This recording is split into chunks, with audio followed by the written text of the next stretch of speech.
Suasana gua ini sangat mencekam dan Sophie hanya digantung di sebuah batang pohon. Terlihat raksasa ini menajamkan pisau dan Sophie yang ketakutan mencoba untuk kabur.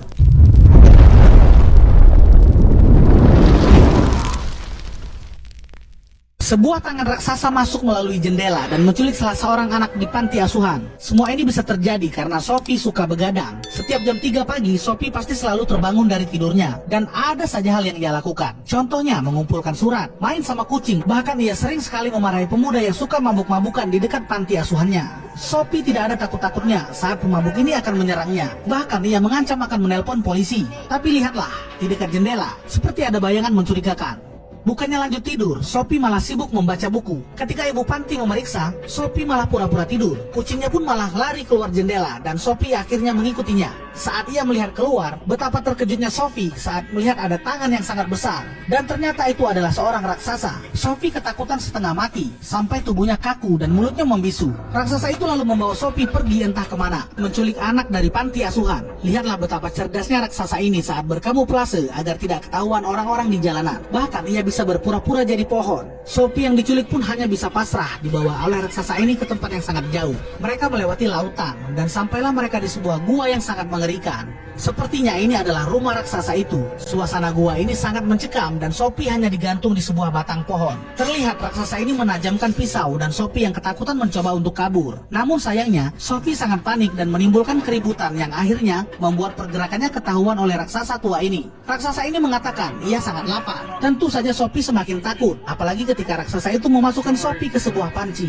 Sebelum Sophie menjadi santapannya, raksasa ini menjelaskan kepada Sophie kalau ia kini berada di negeri raksasa dan banyak raksasa yang lebih jahat daripada dirinya di luar sana. Anak ini hampir saja jadi makan malam seorang raksasa. Namun ternyata setelah beberapa menit mereka ngobrol, raksasa tua ini menjelaskan kalau dirinya bukanlah seorang kanibal. Tapi buat apa ia menculik Sophie? Ternyata ia terpaksa membawa Sophie ke rumahnya karena takut Sophie akan menceritakan ke semua orang kalau ia sempat melihat seorang raksasa dan keberadaan raksasa akan terancam. Walaupun Sophie sudah berjanji tidak akan bercerita kepada siapapun, tapi tetap saja mulai sekarang Sophie harus tinggal bersama raksasa tua ini. Karena Sophie juga tidak punya keluarga dan hidup sebatang kara. Ia pun akhirnya pasrah saja. Setelah melihat raksasa itu juga ternyata memiliki hati yang baik dan tidak akan menyakitinya, Sophie pun tertidur saat raksasa itu sedang membaca buku. Namun saat Sophie tertidur, raksasa tua itu tampak pergi ke suatu tempat yang mencurigakan. Ia seperti masuk ke ruangan rahasia.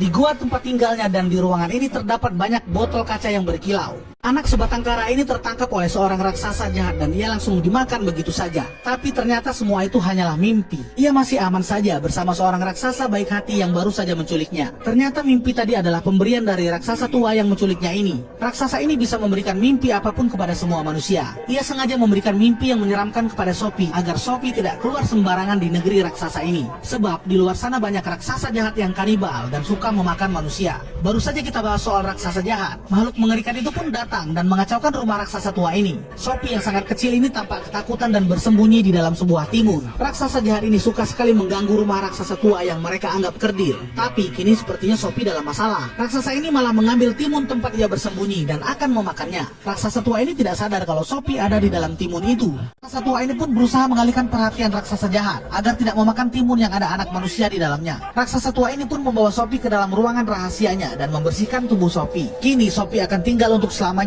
di negeri para raksasa dan raksasa tua inilah yang akan merawatnya. Raksasa tua itu sangat suka mengumpulkan mimpi dan memasukkannya ke dalam botol kaca. Sophie sangat ngotot ingin ikut raksasa tua bekerja mencari mimpi. Awalnya ia tidak diizinkan, namun karena Sophie memaksa, akhirnya ia pun dibiarkan ikut. Namun saat dalam perjalanan, mereka malah tertangkap dan dicegat oleh kelompok raksasa yang sangat jahat dan suka membuli raksasa tua ini. Untung saja Sophie masih sempat untuk bersembunyi. Para raksasa yang wajahnya burik ini suka sekali mengganggu si raksasa tua. Bahkan raksasa tua itu mereka jadikan mainan. Raksasa tua ini sebelumnya bersama seorang anak kecil yang kini sedang bersembunyi di sebuah mobil yang juga akan dijadikan mainan oleh para raksasa gabun ini. Raksasa tua ini mereka lempar-lempar dan Sophie pun juga terombang-ambing di dalam mobil yang diinjak oleh raksasa jahat. Untung saja raksasa tua ini tidak kehabisan akal untuk menghentikan perbuatan para monster yang tak berpendidikan ini. Lihatlah, mereka tampak senang sekali mempermainkan orang tua. Namun saat petir menyambar dan hujan turun, mereka semua ketakutan karena ternyata para raksasa sangat takut dan benci dengan air. Raksasa Raksasa tua ini pun segera pergi dan mengamankan Sophie. Namun selimut milik Sophie ketinggalan. Dan kini para raksasa jahat itu tahu kalau bapak tua ini sedang menyembunyikan seorang anak manusia. Raksasa tua ini lalu mengajak Sophie untuk mengumpulkan mimpi yang akan diberikan kepada para manusia lainnya. Sophie pun juga ikut membantu menangkap beberapa mimpi indah. Setelah mereka menangkap mimpi yang cukup banyak, raksasa tua ini pun memperlihatkan kepada Sophie bagaimana cara ia memberikan mimpi-mimpi itu kepada manusia. Mimpi yang sudah mereka kumpulkan dimasukkan ke dalam tabung dan akan ditiupkan menggunakan trompet milik raksasa tua ini. Begitulah para manusia mendapatkan mimpi yang akan menemani tidur mereka. Saat raksasa tua ini dan Sophie akan pulang, mereka baru sadar kalau Sophie sudah meninggalkan selimutnya di dunia raksasa. Dan selimut Sophie sudah ditemukan oleh para raksasa jahat pemakan manusia. Karena merasa kini keberadaan Sophie di dunia raksasa sudah tidak aman lagi, raksasa tua ini mengembalikan Sophie ke tempat asalnya, yaitu sebuah panti asuhan di dunia manusia biasa. Raksasa tua dan Sophie harus berpisah karena demi keselamatan Sophie. Ia tidak bisa lagi ikut ke dunia raksasa. Raksasa tua ini harus rela meninggalkan Sophie seorang diri untuk pulang ke panti asuhannya. Tapi Sophie masih yakin kalau tidak mungkin raksasa tua ini akan meninggalkannya begitu saja. Sehingga Sophie pun keluar dan akan loncat dari atas balkon. Ternyata Sophie benar. Raksasa tua baik hati masih ada di sana, menunggunya dan tak akan meninggalkan Sophie. Akhirnya mereka pun kembali ke dunia raksasa. Namun tentu saja kini mereka akan selalu mendapat teror dari raksasa jahat yang suka memakan manusia. Rumah raksasa tua pun langsung digeledah para raksasa jahat untuk mencari keberadaan Sophie. Semua barang dihancurkan dan Sophie harus terus tetap bergerak untuk bersembunyi, sebab jika ia diam saja pasti akan ketahuan karena para raksasa jahat ini memiliki indera penciuman yang sangat tajam. Sophie sempat akan disembunyikan di dalam tas raksasa tua, namun cepat dihalau oleh raksasa jahat ini.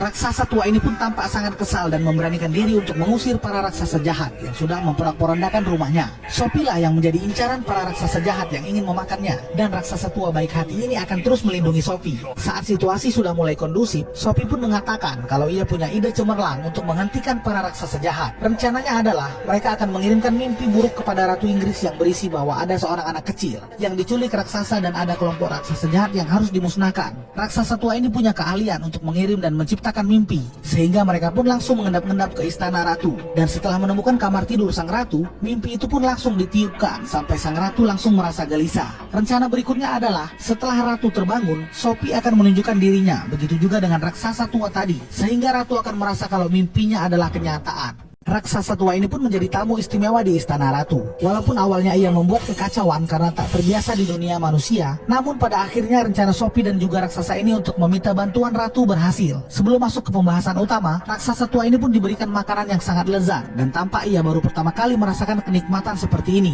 Setelah pasukan tentara datang, barulah mereka menjelaskan kalau di dunia raksasa ada kelompok raksasa jahat yang cepat atau lambat akan pergi ke bumi dan memakan semua manusia. Akhirnya pasukan tentara terbaik dikirim ke dunia raksasa.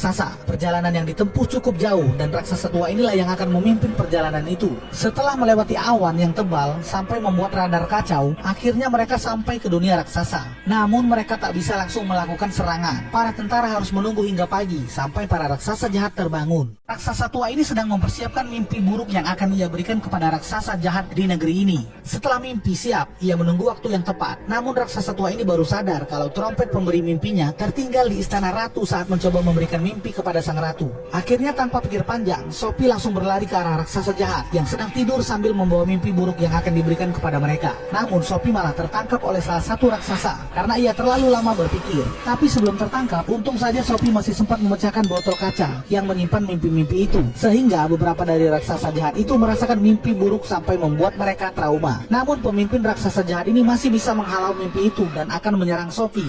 Saat raksasa jahat ini akan menyerang raksasa tua, pasukan tentara dari dunia manusia akhirnya datang dan akan menangkap semua raksasa jahat yang suka memakan manusia ini. Rencana Sophie si gadis kecil untuk meminta bantuan para tentara pasukan Ratu Inggris di part sebelumnya sepertinya berjalan cukup mulus. Para raksasa jahat itu dibawa menggunakan helikopter dan diasingkan di pulau kecil yang terletak di tengah samudra. Para raksasa jahat ini tidak bisa kemana-mana lagi karena mereka semua sangat takut dengan air. Sementara itu, kini Sophie yang hidup sebatang kara pun diizinkan untuk tinggal di istana ratu dan dirawat oleh seorang ibu asuh yang sangat menyayanginya. Tak hanya itu, kini kondisi di dunia raksasa pun semakin membaik karena tidak ada lagi yang mengganggu raksasa tua baik hati untuk menanam tumbuh-tumbuhan dan juga buah-buahan apapun di dunia raksasa. Kini mereka pun bisa hidup bahagia di dunia mereka masing-masing.